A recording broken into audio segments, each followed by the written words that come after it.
in a violent Nazi-occupied Warsaw was horrifying enough, but being controlled emotionally, mentally, and physically sometimes under Soviet rule was even worse. My father's thoughts, his creative dreams, his political affiliations, everything was not allowed to be his own. And by the early 1950s, he and his then wife Scarlett had had enough. With no time to check for shadows, I paid the bill and rushed back into my taxi, asking the driver to take me to another hotel at a distant part of the city, an address given to me by Ragami the previous night.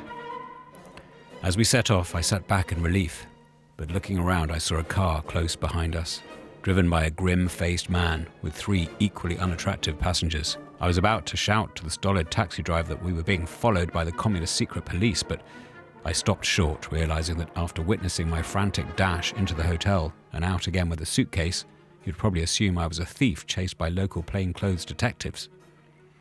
So I leant over and told him in an urgent voice that I had just noticed the time, that I had to meet a friend at the hotel and catch a train, that we were professional musicians and if we missed our connection, we would be late for our concert. I offered him double rates and begged him to go at double speed. The driver, encouraged by the idea of a reward, took my request to heart. For some time, the black car held on to our tail like a limpet. I could not quite imagine what my pursuers planned to do, probably wait until I left the taxi, then drag me into their car, take me to the legation, and pump some drug into me so they could fly me back to Poland as a stretcher case.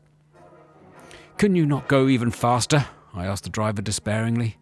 Now his pride was at stake. He screeched around corners like a stuntman, rattling along tiny, narrow back streets, dodging pedestrians and parked cars like a good Swiss slalom skier.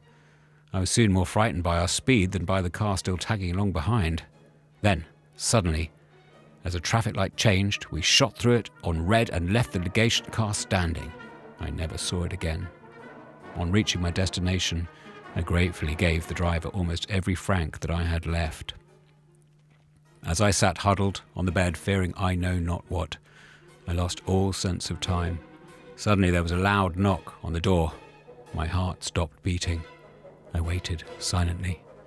Then I heard Ragami's voice telling me to hurry. In no time at all, we had reached the airport. Even if anyone from the legation had been watching my departure, under the eyes of the airport police, they would have been powerless.